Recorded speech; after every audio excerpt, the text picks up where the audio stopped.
Len and Carissa from the Halfway Homestead.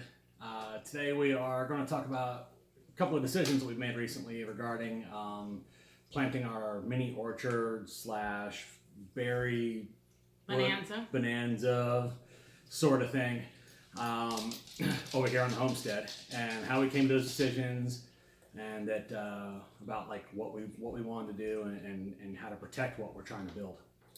If you enjoy what you see here and want to support our work, head on over to thehalfwayhomestead.com/donate, where we have a physical address, PayPal, and some other links where you can help support us. Please like our page, comment below, and most importantly, share this video. Sharing the video is the most important thing to help us get out there and to get other people to see our content. So we wanted to go over our choice to plant this orchard. And Carissa really was the catalyst that started us down this path, so let you kind of run with that. Great. If you've watched many of my other videos, you'll know I'm not great in front of a camera, so that's just me.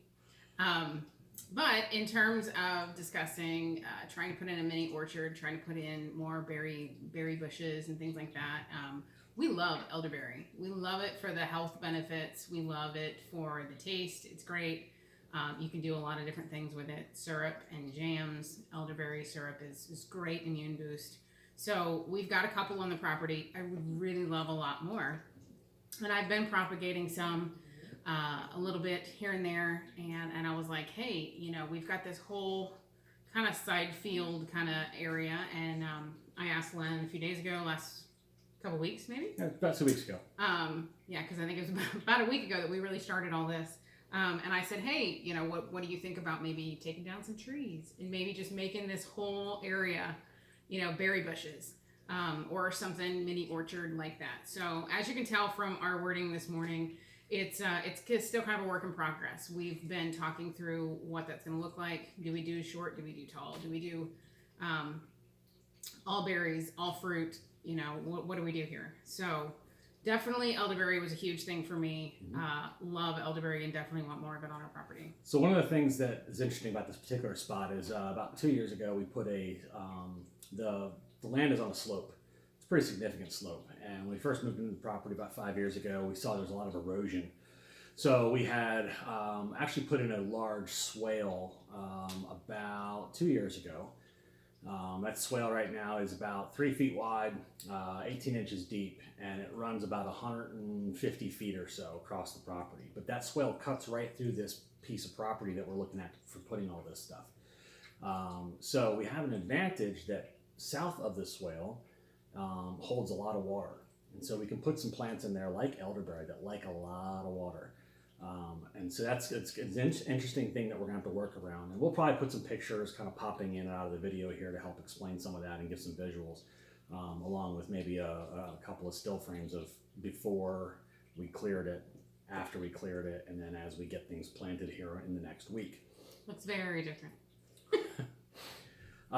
So as she mentioned, we were talking about whether we should go short or tall, right? And what she really meant by that was, are we looking at trees or are we looking at bushes? Because with the trees, well, we have a lot of wildlife here. We live on a mountain, and deer are very prevalent. A lot of birds are here prevalent.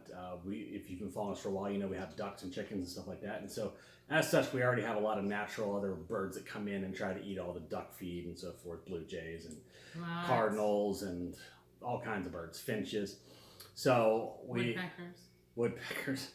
And so if we put in trees, then how do we protect things like all the blueberries and potential blackberries and other things that we're going to put in to keep them from getting eaten up? And so we also have a lot of rabbits. So there's especially in the younger stages, we want to make sure all of these trees, bushes, anything that we put in there is protected from the small creatures and from the big creatures. And trying to decide, how do we do that? Do we do that with full enclosure? Do we just fence off the whole friggin' thing and maybe throw some netting across the top? And how does that look? And what does it cost? Yes, trying to work on a budget. How do we make that work? And is that the most cost effective thing for us, or is something smaller scale going to be better, at least in the short term? Right. So I think kind of what we've decided is that we're going to look into putting in mostly 10-foot and below type sized trees or bushes. Obviously, you can prune anything to be any size, right? You can have apple trees be 60 feet, or you can have them be 10 feet or 8 feet. All depends on what you want to do with them. So mainly what we're looking at so far is we're looking at things like definitely elderberry, goji, some cherry. We have some Nanking cherry that's coming. We've got some, what else do we have? We want to add some autumn berry and some aronia. Those are fruits that we've never had here on the property before, but we've been very interested in them for quite a while. They produce huge yields, can be used in jams and jellies, and just picking right off the tree and the bush. And then we're going to experiment with a couple other things as well, possibly like gumi, or what's the other one I was looking at? I don't know if I have it down here in the notes.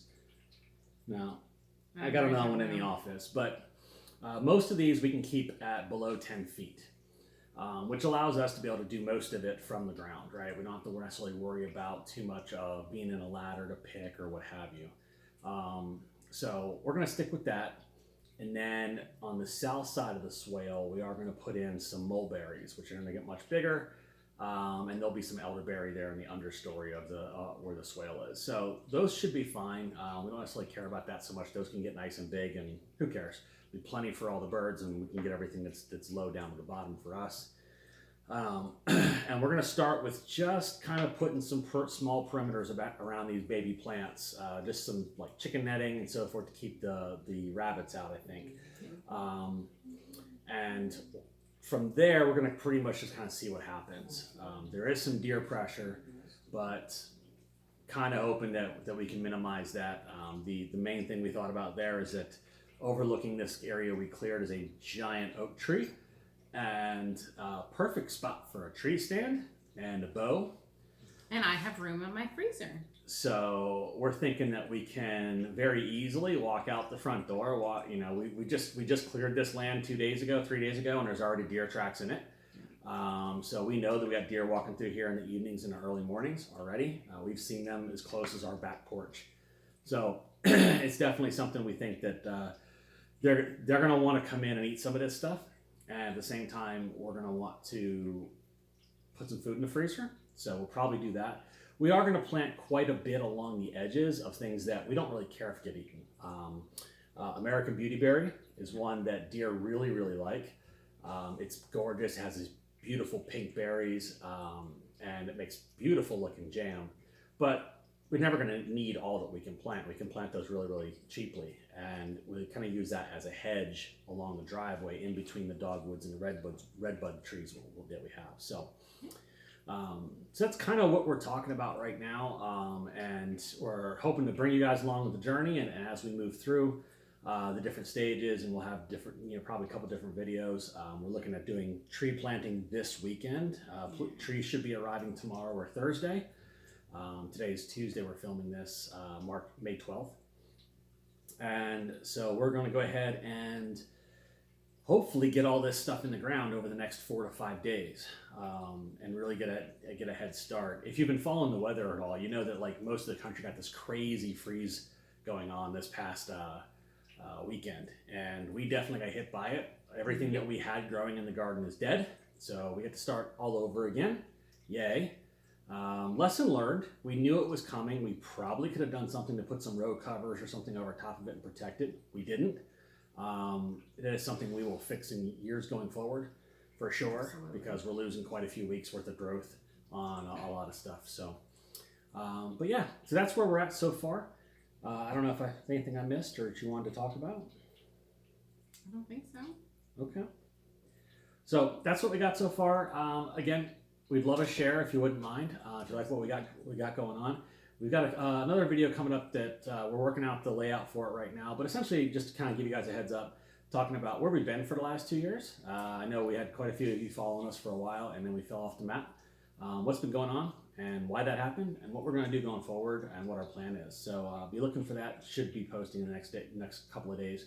We've got some bee videos already scheduled for the next 2 days. So this will probably come out Friday, I guess. Thursday or Friday morning, you'll see this.